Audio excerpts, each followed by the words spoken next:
All right. Thanks again for joining me today. I am sitting down with the heavyweight champion of story, Rajiv RajNATION. Now, he is known as the Startup Hypeman. He owns a company, Startup Hypeman. What do they do? Well, they help companies grow by not sucking at telling their stories. And this is from his mouth. He helps companies grow by helping them not suck at telling their stories and standing out to their audience, standing apart from their competitors and breaking through in their category. He has been named the Agent of Change by Huffington Post. He's given a TED Talk. He's been featured in Inc., Forbes, and many other publications, on top of helping companies absolutely kill it in bringing their product to market, selling, and scaling. He's also a hip-hop artist, a yoga instructor, and he hosts his own podcast called Startup Hypeman, the podcast. And obviously, that's a plug, so go check out his podcast as well. So thanks for joining me. I'm excited to unpack this Rubik's Cube of personality and passions and side hustles and tell me how you got to. I love that. The Rubik's Cube. The Rubik's Cube of personality and side hustles and passions. Yeah. So maybe I can start by decoding that a little bit for you. Do it. And thanks for pouring through my all the background information on me. So while a lot of that stuff may seem like it's, potentially like, wait, he has this and that and the other, to me, the uniting force behind all of it is this deep rooted belief I have in the power of expression and this idea that I just think everyone deserves a voice. And I really believe, if we take the Simon Sinek start with why model, my why, I really think the fundamental reason I was put on this earth was to bring out more expression in the world, put more expression into the world, and help people find their voice. And so over the years, both consciously and subconsciously, the ways that I have worked on that, even before I knew I was doing it is through different forms of storytelling. And so all these things that I do professionally are all my different commitments to storytelling in the name of expression, in the name of giving a voice. So making music, right? Rap, that's telling story through song. With yoga, that's really, when I think about constructing a class, I think about it in the context or the construct of a story through physical postures and through whatever theme I choose to center the class around. And then, the majority of my time is spent with Startup Hypeman, which is literally helping companies find their voice and how they're going to communicate that to their customers, to investors, and to any stakeholders that matter. So the storytelling makes sense. It's sort of like your passion, your raison d'être. But let's unpack. So yes, you are very artistic. You love the ability to tell stories. You see the power in telling stories. Not everybody who raps or does yoga translates that into a career in helping companies scale or even in SaaS, right? So walk me through your career. What led you to what you're doing now? Yeah, well, so I got here, I'll kind of take you the reverse direction. So immediately prior to Startup Hypeman, I was running my first business, which was called Idea Lemon. I had a co-founder for that, and we couldn't really get that off the ground. And what Idea Lemon was really helping individuals develop their personal brands. And the thing we focused on the most, and the thing I'd say we were the best at, was helping them figure out how do they communicate themselves at a personal level through their elevator pitch, right? Like your personal elevator pitch. What should that sound like when someone asks, what do you do? So that immediately preceded Startup Hypeman, and we had a lot of good strategies, but we just couldn't figure out a business model that was, that was going to make more money than it was burning. And so when that tanked, I got an opportunity to work with an incubator here in Chicago because they wanted me to come in and help their entrepreneurs with their demo day pitches. And so that was really the start of Startup Hypeman. But I think the seeds for it were laid, unknowingly, the seeds for it were laid with Idea Lemon prior to that. And Idea Lemon started as a side project initially while I was working as a sales rep, as an account executive at a digital product agency. And what I did at that company what we sold rather was digital promotions for brands. So, I got experience selling to like Sears and Walgreens and some pretty big names, promotional content that they would put online to gather essentially like customer data for the most part. So think of like, usually if you're online and you see, or on your phone and you see like a scratch and win game that's branded by that has a brand behind it, or like a sweepstakes, or like a, hey, submit your photo into this contest. There's a good chance the company I was at was the technical arm and the creative arm behind bringing that to life. And so that's what we produced. And that company, which was called ePrize, rebranded to be called Hello World. That was my first job out of college, and in college I studied marketing. What and how did you understand the power of storytelling in sales? And the reason why I ask that is because I know a lot of people who sell who don't get storytelling. Probably most of your clients before they meet you, right? So not a lot of companies train on this well. I know that when I got into sales very early on in my career, I didn't really understand the power of storytelling and how that can really, influence a customer to come to a conclusion, as opposed to just listing off the features, advantages, benefits, or of the product, right? That's what you sort of default to, unfortunately, in a lot of sales organizations. So how did you come to this conclusion? So honestly, I think it came from like doing it poorly. Okay. So a couple of ways a couple of anecdotes I can share with that. When I was at that company, the digital company, I would spend a lot of my spare time just kind of like mocking up like what was our collateral. Even to the extent of like, like the one pager that explained a product, I was like, maybe I can take some assets we have and reorganize it so it actually shows like a customer's journey using this product, instead of just like, buy this thing because here's the features and the benefits of it. Yeah. And I think the biggest kind of like, oh man, like this needs to change moment was, while I was there, I was the lead on an RFP that we got for what would have been, if we won the deal, it would have been the biggest deal in company history. Like literally, I think it would have been like $10 or $11 million in year one, and with an annual renewal of roughly $10 million. So, I don't know how big this agency was, but that's not a bad deal. Well, yeah, it was very sizable. And I will tell you, it was such a big deal that I remember my boss telling me, like, if we win this, we're going to have to sit down and like restructure your comp plan because we might go out of business just paying you off. or you'd make so much money that you would literally never have to come in to work for the rest of the year. So that was how big it was. And it was with it was a major entertainment brand as well, like a worldwide entertainment brand. And we made it into the final three in the RFP, so they flew us out there to their headquarters, and we were at like their like production studio. And we pitched their executive team, which included the executive producer of one of the most popular television programs of all time.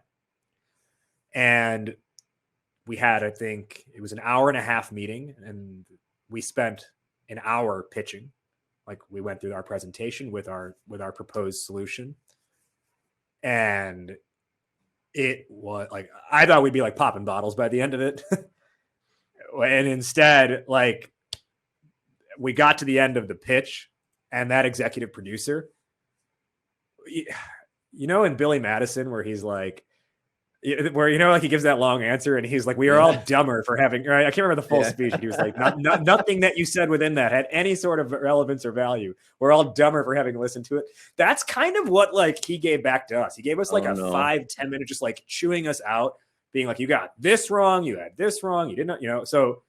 Wow. And that really hurt because I was our team lead on that. And I didn't like think to, in the moment, say like, hey, we should restructure this presentation. But that was also my moment of being like, I need to figure this out. Yeah. And it's not like it was like a straight and narrow path from there of like, oh, my life's work is figuring out presentations. But I started to take storytelling more seriously from there, and through all the work that I was doing. And then that's kind of what led me to figuring out like, okay, how should we tell stories in a business setting and why does it matter? And really just how do your interactions change when you take it seriously and you tell a good story? That's a defining career moment that you had early on that sort of pushed you in this direction. And it makes sense to me why losing a $10 million deal that could quite literally change the structure of the company, change your comp plan.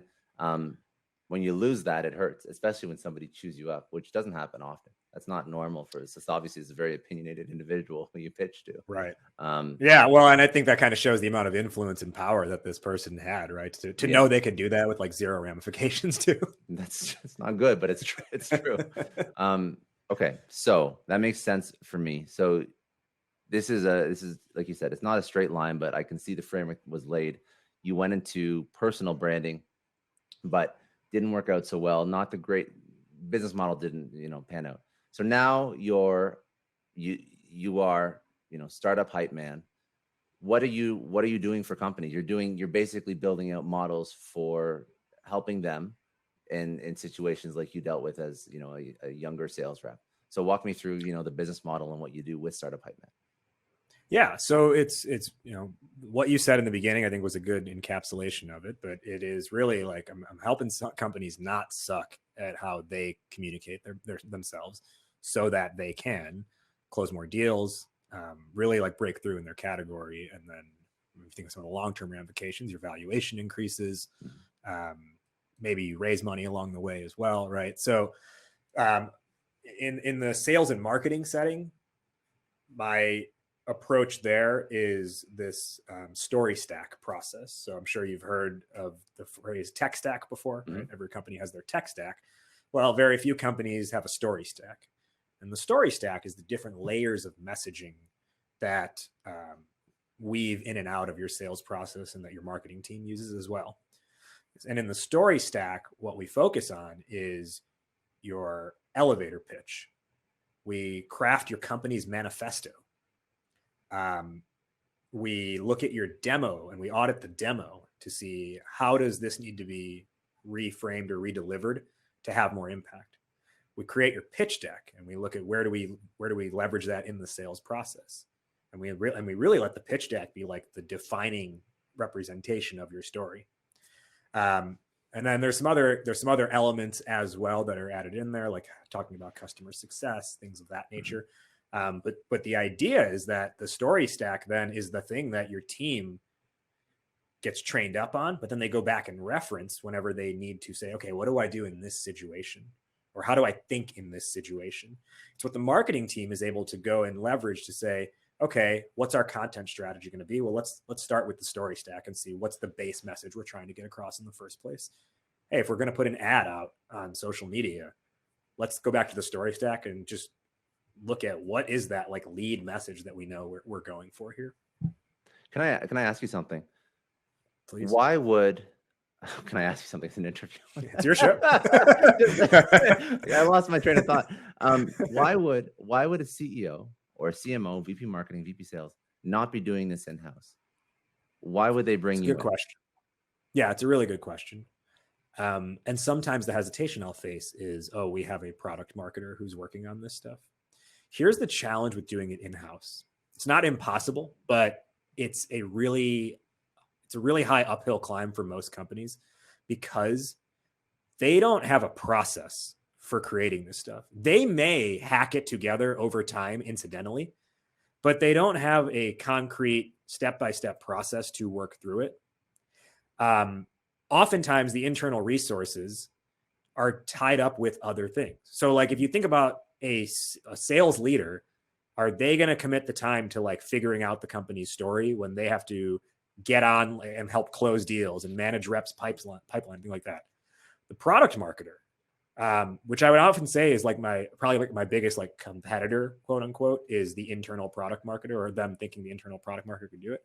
And I got a lot of love for the product marketers, and I love to work in collaboration with them. I think the challenge with them doing it on their own is their work is also pulled away from like figuring out like demand gen with webinars, right? Mm-hmm. And just like creating collateral. And overall, I would say most times people at the company, if it's the CEO, if it's the product market, if it's the head of sales, if it's the rep, they're so close to their own thing that they have forgotten what it's like to be the person who's coming to this fresh. And their customers are the people who are coming to it fresh. Maybe they're a little bit educated because they've done some research online, but they are like, it's really tough when you're so in the weeds. Yeah. And I call it the messaging treadmill. Actually, I probably should have led with that. But the idea is that like all these companies know it's important, but anytime they make an effort for it, they take 2 steps back, like they're on a treadmill, right? Just running in place. And in my conversations with probably, I'd say at this point over the years, like 400 or 500 entrepreneurs, the 3 most prevailing reasons for why it's difficult is they're either, as I said, too in the weeds to really get a clear look at this thing. Perhaps they're too technical minded, especially like, if the CEO who created the company and created the product, they know product, but they don't necessarily know communication.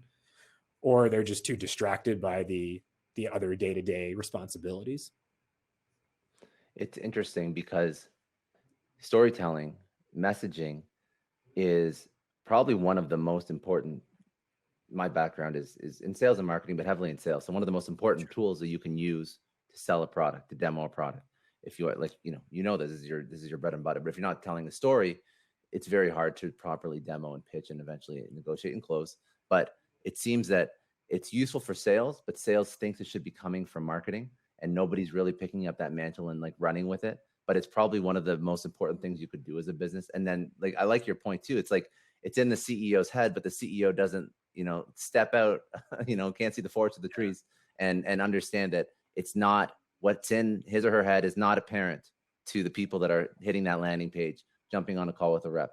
Like it doesn't translate because you'll never tell the story as well as a CEO unless you codify it and put it into a playbook and sort of write it down. Right. So it's a very good point. Now, well, and with that, if I can just jump in for a second, with that, I most frequently prospect the CEO, like him or her. That's who I'm prospecting, is the CEO, as opposed to like, head of marketing or head of sales. And the message I give to that person, the CEO, is like, look, you have a vision in your head for what this brand is supposed to represent. But what's happening is that vision is not being articulated in your team's day-to-day boots on the ground interactions with the messaging and the demos and the marketing. And so where I can come in is developing a scalable narrative that maps your vision to what's being said in that boots on the ground effort. So there's a couple things that I want to touch on. So the premise makes sense. Why companies aren't doing it makes sense. I want to touch on like best practices for building out this story. So what's your process at a high level? And then I also want to touch on like how to get people to adopt it and really buy into it. But you gave me some good points to run with that I want to bring up. So one of your points was don't think like an entrepreneur or executive, think like an entertainer. Explain what that means for people that don't understand the value of storytelling or even just break that down. Yeah, of course. That's really like the Startup Hypeman like guiding mantra is think like an entertainer. The idea behind that is the entertainer is solely concerned with their audience, right? They have one goal in mind: elicit an emotional reaction from the crowd, get them to feel something, get them to leave the arena buzzing about something. And that's actually why when, so Scott, who's like your favorite music artist? Favorite music artist? Ooh, that's a good one. Which genre? Oh, I'll go with somebody who can't be controversial anymore. I like Avicii. Avicii's a great artist. Sure. Rest in peace, right? Rest in peace. Exactly. Yeah. I'm not gonna name any people that are still around because I might stir some feelings, whatever. But Avicii, everybody loves Avicii. Okay. So levels Avicii, right? So when Avicii hits the stage, or when he did hit the stage, here's what would happen, right? He'd come out and be like, how's everyone doing tonight? And everyone's like, yeah, we're doing great. And it's like, all right, let's do this. Okay. What did not happen with Avicii or any artist for that matter, they do not hit the stage and go, how's everyone doing tonight? Yeah, we're great. Okay, great. So check it out. Here's what's going to happen. I'm going to play every song in my catalog that I've ever come out with. It's like, 9 albums deep, but I'm not just going to play those songs you've heard. I'm also going to go through the B-sides and the draft versions and some things that I've just been working on in the garage recently. Because I don't really care that you don't care about all those, but they really mean a lot to me and it's important to me. And it's going to take about like 12 hours to get through it all. Who's with me? Even like the biggest Avicii fan is going to be like, all right, we got to get home at some point, right? They think about like, what's their set list? And they say, we're going to compose this set list based on a take-home feeling that we want them to have. Yeah. And we want them buzzing with something. And that set list is constructed very carefully. Now, it doesn't mean you don't get the guitar solo or the rapper doesn't go into like that, that off script freestyle. But the idea is that they're working within a construct, within a set list, which allows them the ability to go off script momentarily, but then come back to something. They didn't just like go in blind and be like, well, it's a 3 hour long freestyle. I don't know what I'm doing today. Yeah. Right. So they have that set list and again, the actor will go off script if the scene demands it, but it's because the scene demands it, not because the actor demands it. That's a really great analogy. That's a really, really good analogy. It really frames up what's wrong with demos. But when you put it like that, it's almost ridiculous. Why would you just like verbally vomit on somebody everything if they don't need it or they don't care about it, right? How right. Like, first of all, there's different, of course, the ideal is to walk away from a demo with a positive impression of the person who's pitching. But, maybe you're looking at other vendors, you have a neutral impression because they, hit all the nails on the head and you just want to shop around. But if you're going to start pitching things, then I've seen this before, they open up like the feature brochure, now virtually feature brochure. Sure. And it's like just like go like da, da, da, da, da, da, like through everything. And the person's like, man, I need like a tenth of what you just showed me. Like, chill out. Like, let's like we can shelve that for later. But if you do that, like, and you're taking up somebody's hour and a half, that's a negative. They walk away with a negative impression. So not only could you not sell, but you could like jeopardize like your reputation as a sales rep, as a company, and really, really hurt chances of even, selling in the future to that person or that organization. So that's very important. So entertain, tailor the pitch, tailor the stuff that you're giving over, and like hyper personalize so that it's like specific for them, and that's it. But well, and even within that, I think what's important there, the operative word you use there is tailor it, right? I think there's almost the other extreme that people fall into where they're like, well, every person is different, so I'm going to have nothing baseline to work off of, and I'm just going to go with the flow. But that's not like tailoring means you had a suit that you adjusted for the situation, like for the event you're going to, or because you gained a couple of pounds, you brought out the sides a little bit, or vice versa. It doesn't mean you don't even have a suit or a dress to begin with.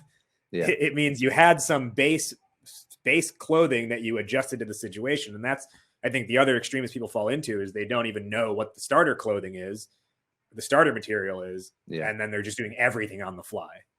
Yeah. Very smart. Okay. So let's talk about elevator pitching. What is is how you pronounce it? The key pasa. Is that it? Key pasa. Key pasa. Oh, gee. You clearly don't know any Spanish. I don't know any Spanish. And that's anyways, that's embarrassing. The key pasa elevator pitch framework. Yeah. So let me just give some context to that. So in my process, we always start with what's your elevator pitch? And the reason for that is everyone at the company, not even just sales and marketing, everyone at the company should know what to say to answer the question, what does your company do? Right? Most companies, everyone says something different. That should be a pretty unified front there. Like that top line message about your company should be pretty unified. Yes, one rep may have a slight personality tweak to it, versus another, but generally the message should be the same.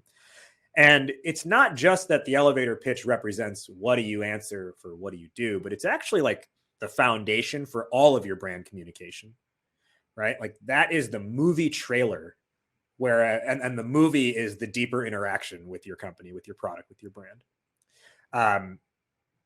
So while it may just be, while it is the answer to what does your company do, it's also, the elevator pitch is also what you deliver when you're on your demo call and you need to give that introduction to your company. Mm-hmm. Your elevator pitch is also what you build your pitch deck around, right? Like it is the core, and the deck is an extension on the value delivered in the elevator pitch. The elevator pitch is also what your marketing team leverages for the materials they create. And that's why I'm very intentional. That formula I created, the KPASA pitch method, it's like all of these things funnel back to KPASA, and I'll get into what that means in a second. Mm-hmm. And the idea is that you become a better storyteller by consistently not only like having that hardline message in that formula, but then also knowing throughout a sales process, throughout a demo call, speaking in like sub versions of KPASA specific to the nuanced situation. So what KPASA means in Spanish, which I think we've just identified, I need to send you some lessons obviously on Babbel or something. Yeah. So KPASA in Spanish just means, it's like a colloquial way of saying like what's up or what's happening. So like, hey, ¿qué pasa, amigo? It's what you'd say if someone like comes to hang out with you, right? Oh, what's up, man? And this is something that I came up with several years ago when I was looking at like, where is there a gap in how people are talking about their companies and how they're pitching and presenting what they do. And so what KPASA represents is an acronym, the second half of it, PASA, PASA, which stands for problem, approach, solution, action. Problem, approach, solution, action. Okay.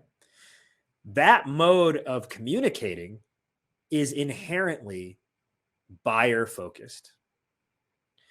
It is inherently audience driven, because what you're doing when you lead with the problem first, you're creating context and frame of reference for why you should exist, why you're talking about this in the first place.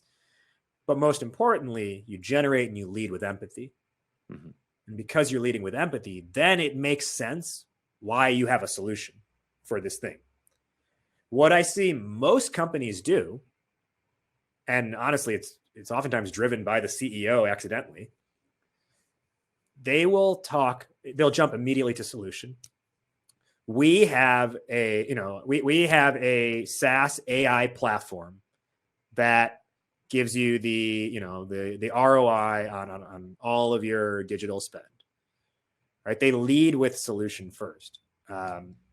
We have a dashboard that does X, Y, and Z, and that cuts empathy out of the equation altogether.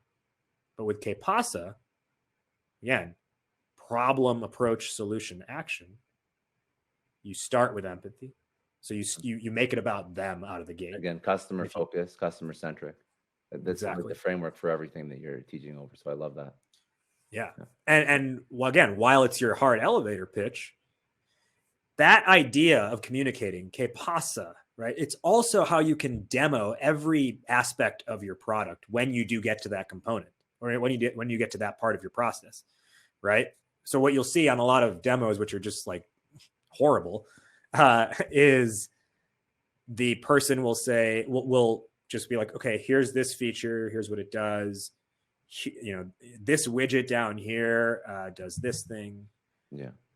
And it creates this like overwhelming amount of information and a snooze fest, versus if within the product level itself, if you're like, okay, so let's start here. Usually when you're working, you encounter this type of a challenge, right? Okay. Yeah, that's what we hear often. Great. Well, our way of addressing that is this, and here's what this widget does for you to address that. What are your thoughts there? Could that work for you? Right? So you're just kind of like weaving this tapestry by talking and continuing to communicate in that way. Now, what I like about this is it forces you by using so it is customer centric, customer focused, and it's still forcing you to be concise and succinct by building from an elevator pitch versus just because you can be customer focused and not have a true direction or be succinct or be concise. And I think that can confuse people when you're trying to create this like replicable message across sales and marketing. So you're still using like an elevator pitch format and you're building out from that, but you still always know what your core customer focused problem solving solution is. Does that make sense? Does that help when you sort of make sure that it fits in like a couple sentence framework? Yeah. And if you want, I can give you an example. Yeah, for sure. Let's do it, because that would be very helpful, because I think that people don't focus so much on having an elevator pitch as much, because the concept or the premise of the elevator pitch, when it's explained to somebody, is very outdated, right? It's like the whole premise of, oh, if you're in an elevator and you have, the 15 seconds to talk to a CEO, how are you going to pitch your product? Well, a sales rep is like, well, I have an hour all the time. Why would I ever have to worry about a 15-second elevator pitch? But that's not the point, right? It's to be succinct and to be able to deliver something and then expand on it. Yeah. Well, and that's why I believe, like, hey, if you can't get this right in 60 seconds, good luck getting it right in 60 minutes. Yeah. Right? So because 60 minutes will probably just be an hour of just confusion. Yeah. So one example of a company that I've worked with, and we use this to help them raise their Series A round, and they've since scaled the team, and then they leverage this formula for their customer stuff as well, but just modifying to the appropriate audience. It's a company called Fan Food. And when I first started working with them, I asked the CEO, Carson, I was like, okay, pitch me. And I have this on video. It's pretty funny. When I do workshops, I'll play it and people will be like, oh man, that was bad. So I'm like, okay, go.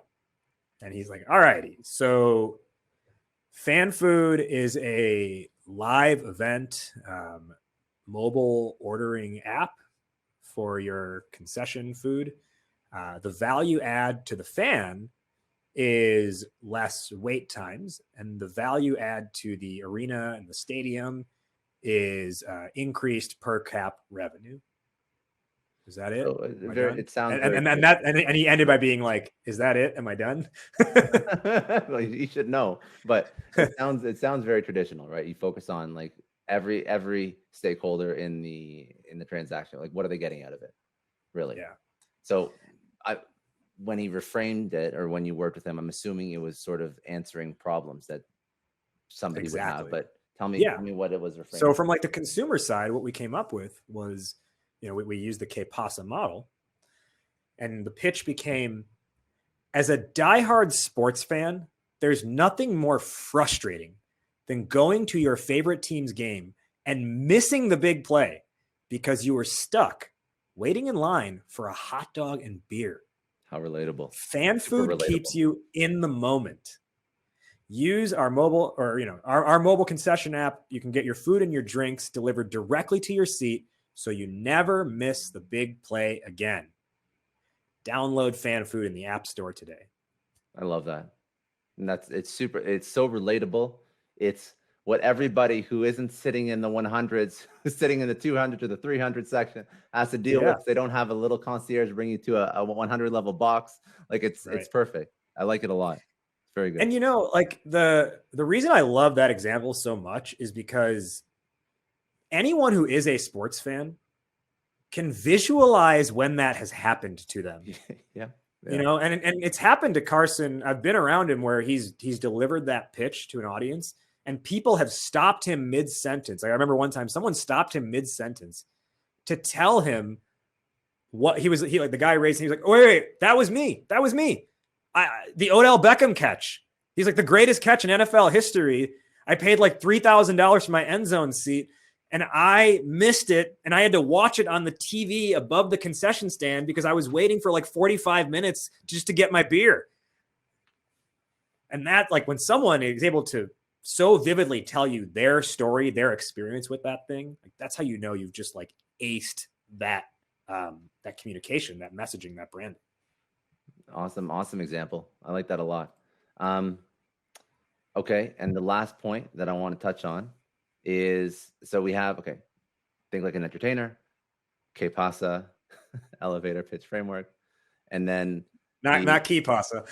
que pasa. Okay, listen, I speak French, not Spanish. Okay. Okay, all right. Give me a break. I was years of French, no Spanish whatsoever, so that was still my bad. But whatever. So what's up in French? I'm curious. What's up in French? Or like, how's it going? Comment ça va? Comment ça va? How's it going? Okay. Yeah. Comment or comment? Comment ça va? Comment. How is it going? Yeah. Yeah. Comment ça va? Okay. Yeah. It's I think there's some. The acronym doesn't work as clear, but maybe I can. Maybe it doesn't really work as well. Like, yeah, it's like no, it wouldn't work in French at all. Actually, you'd have to think of another one. This one's really good, so just stick with Spanish. I think it works really well, and it's easy to remember, and that's also important too. Okay, last point is Hamilton. Hamilton. I know when we first spoke, you said you had individuals from Hamilton on your podcast, which is interesting because I was like, I didn't mention anything, but I'm like, I don't quite understand how he runs a startup podcast and has, I guess, actors, actresses, people who were in Hamilton. But then I saw some of the points you sent over and you said the Hamilton storytelling method. So now I'm connecting the dots and I'm like, there's a reason why he had those people besides being a fan of the show or the play, excuse me. I guess also he sees something in Hamilton storytelling and I don't know it well enough to know what that means. So to address the point of the podcast, I will say if we're just being real with each other, the lead reason was me fanboying out hard. Okay. You said, if anyone wants to be your friend, you talk about Hamilton, WWE, and I see you have a belt behind you, which is hilarious. I've never seen that as like I don't know anybody who's passionate about wrestling. It's like we're a weird subculture, but there's a lot of us that exist.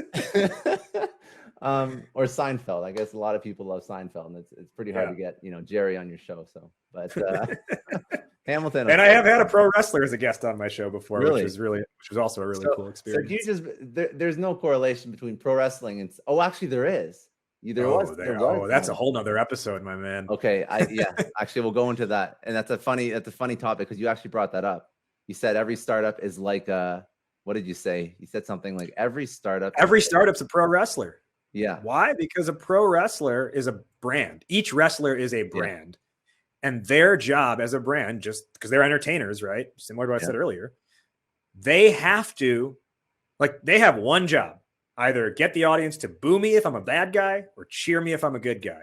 And the wrestlers who don't make it are the ones where the audience reaction is flat. And I would say in a business setting, it's the same thing. If your reaction is flat, you're doing something wrong.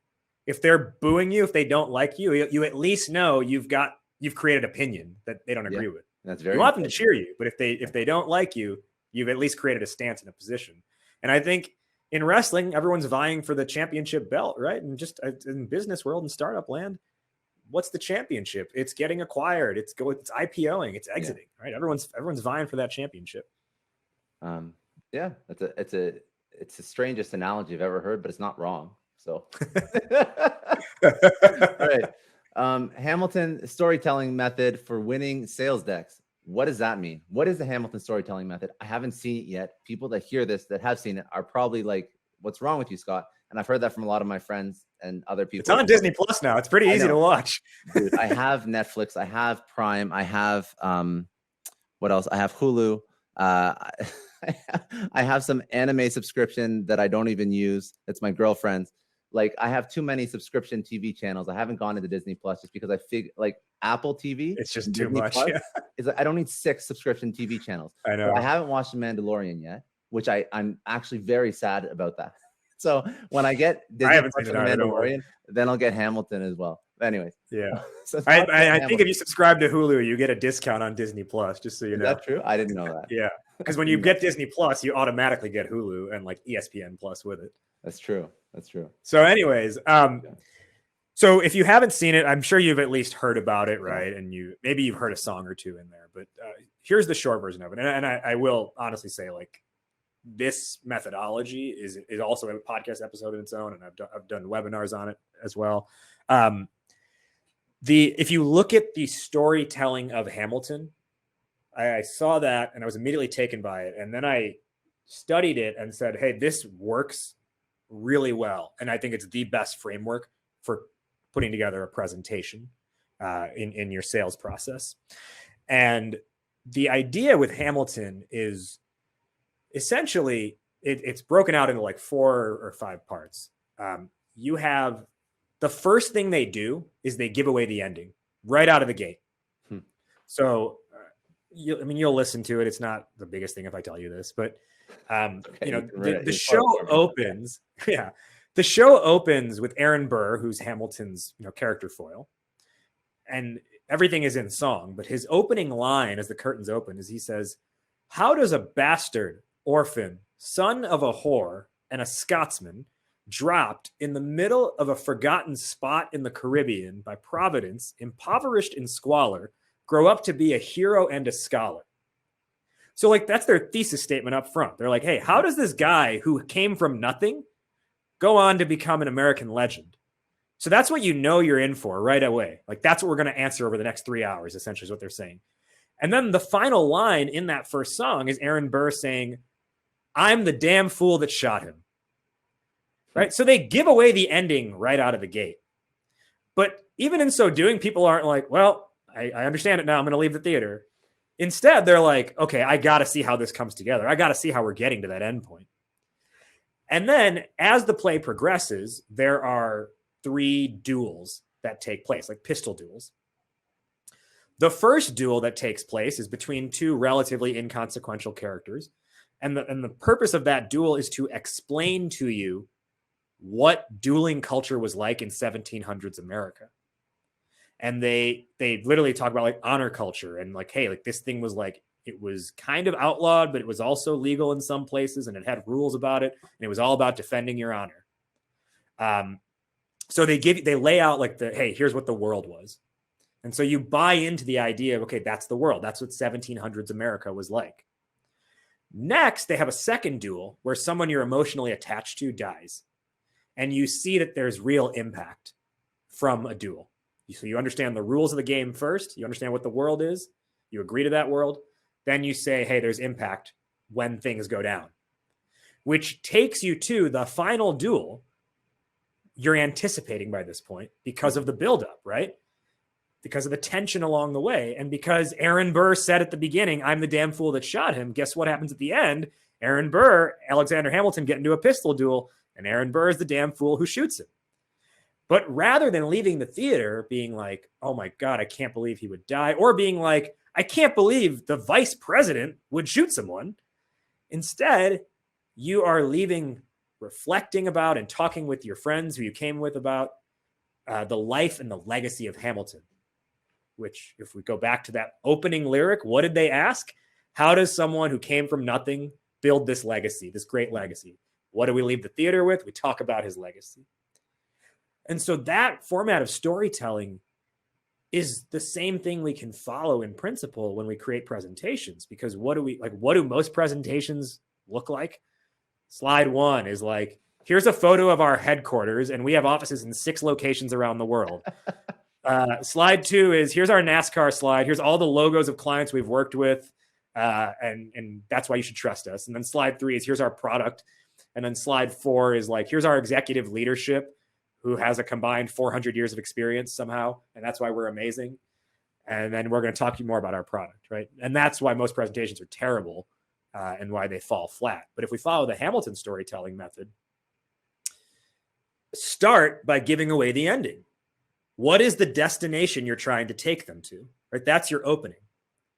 Then go through your version of your 3 duels. So duel 1, define the world, like set the terms of it. What is the world relative to like what you're operating in with that customer and with your product? And talk about like what are the rules of that world to get them to agree to, yeah, that's the way things are today. Then you introduce change into that world. And that's where that second duel comes in. It's like, hey, there's real impact if you don't do something about this. Mm-hmm. And there's trade-offs if you don't do something about it, but there's real gain if you do something about it, which brings you to the inevitable ending, your third duel, where you deliver your solution, your product, and you talk about why it works and why it makes sense.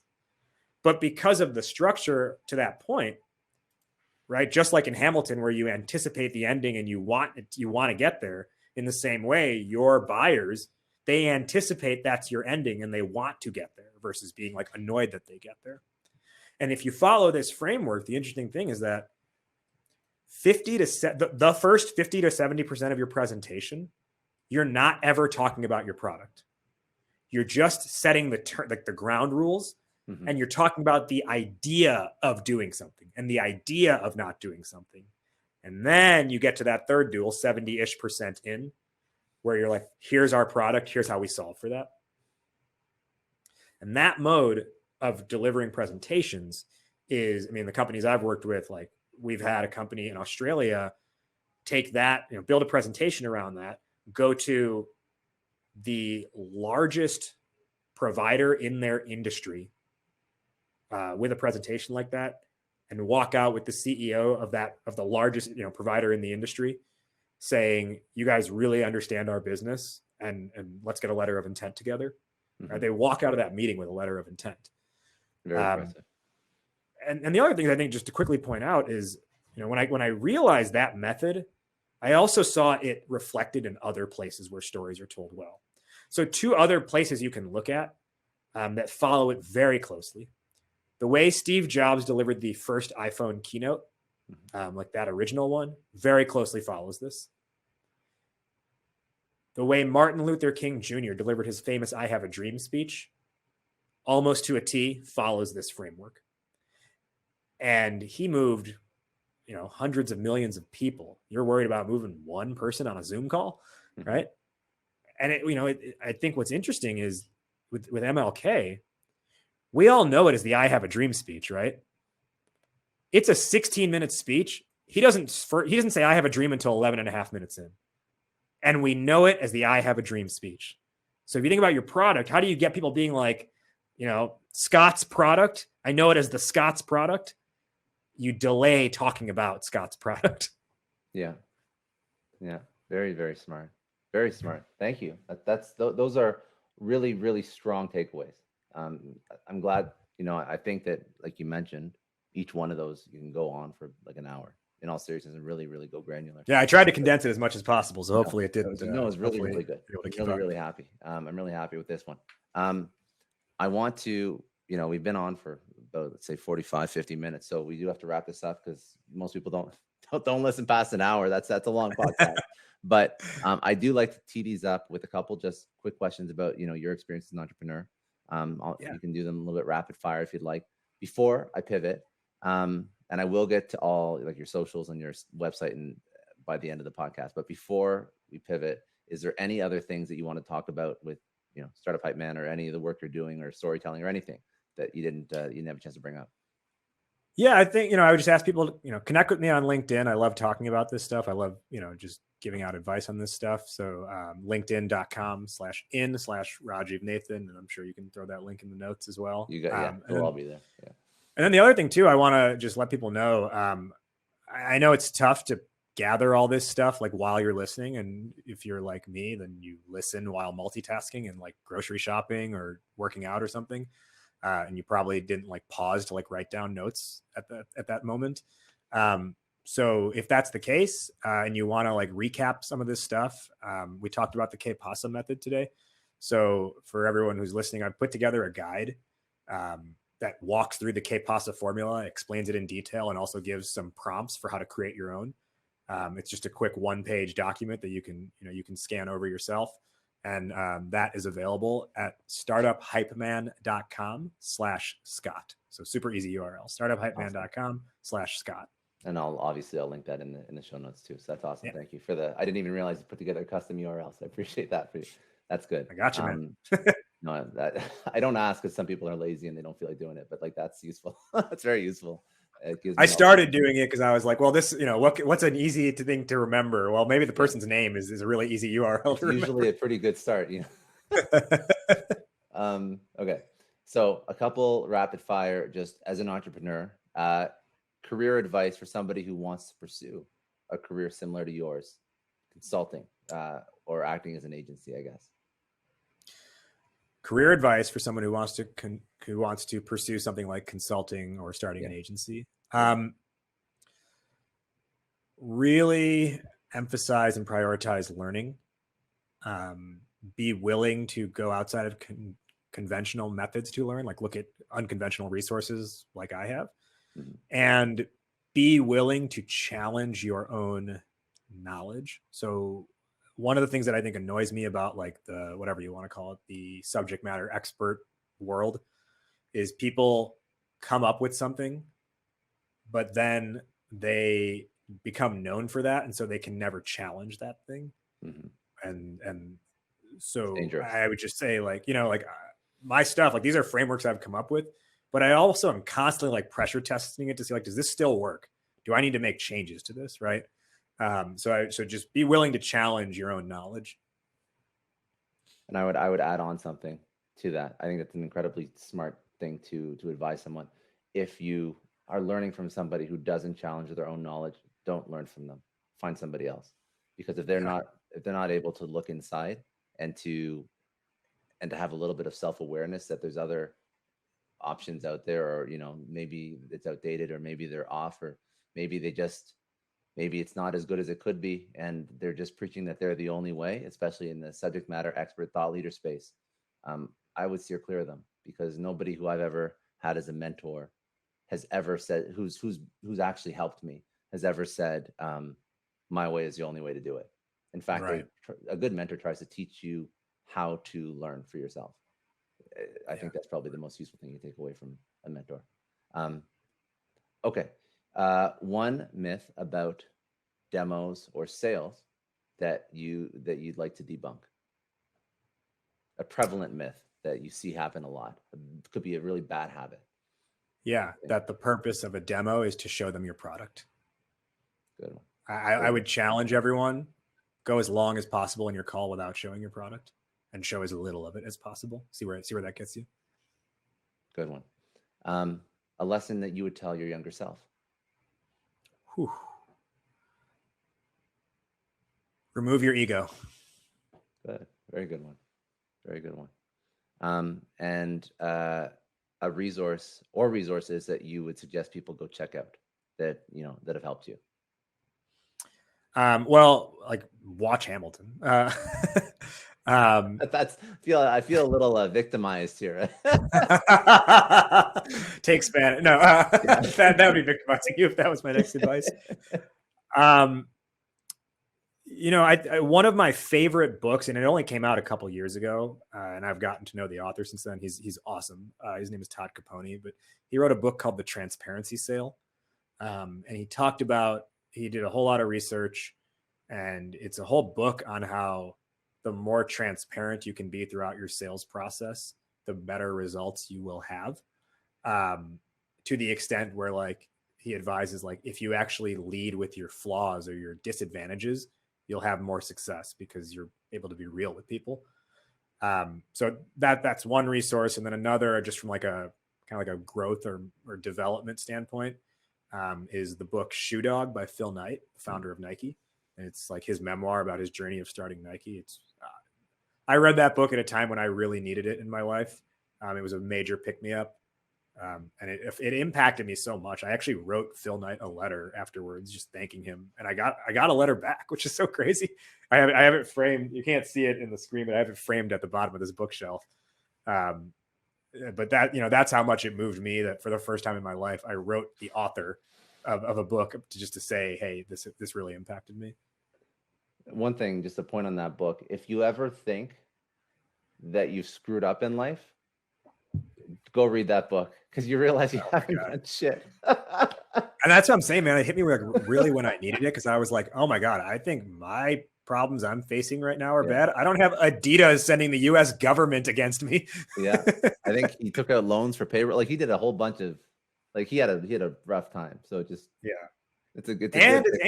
crazy. It was almost like, it wasn't until like they finally went public did he ever feel like comfortable with, like he always felt like tomorrow could have been the day Nike dies, Yeah. No, that's a good book. He has a really, really interesting story. Okay. And last question, what does success mean for you? Can I give a joke answer first? And it's Yeah, do it's it. the way Jay-Z says it in the lyric of one of his songs. Can I swear? Yeah, yeah, yeah. It's fine. So Jay-Z in one of his lyrics, he says, "I used to give a fuck. Now I give a fuck less. What do I think of success? It sucks. Too much stress." That's actually, that's probably truer to. It's probably truer than most answers, but like that's if you're epitome of success. More money, more problems, right? If we're gonna start Right. No, I mean, yeah, I think for me, success really is being able to, and I won't even say I am successful yet. I think I'm in the process, but I really think the idea of success is being able to be proud of the work you're doing and be proud of the journey that you have been on to get there. Because I don't think you can value success without having gone through a journey of some kind, right? If it's just handed to you, you place zero emphasis or value on it. So it's knowing you went through the process and the struggle and the path to get there. Good. It's a great question. Well, that's the name of the podcast, but I do like the question as well.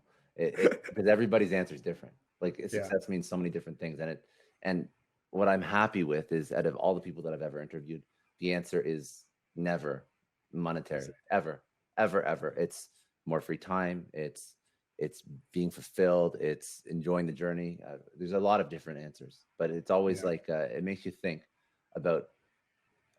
I would consider to most people who are starting in their career, you are quite successful, and there's levels of success beyond you and whatnot, but it doesn't really matter, because you see that at every level of success, the thing that people value the most is actually not the money, because I'm sure, you it's see a byproduct. Yeah. It's just a byproduct. And the journey, I like that you brought up the journey, just because the journey is so important, because I don't think maybe you can have success without enjoying the journey, but my God, you're not going to have a good life. Like, you won't have a good life. You have to have ups and downs, and you have to enjoy the journey. You have to enjoy the process. Because if you're trying to rush it, it's just going to be hell. In all seriousness, like, nothing good comes from rushing success and not enjoying the journey. Okay, most important, you dropped a couple links before, but your social, you LinkedIn, you have your website, but are there other places people can go and connect with you, reach out to you?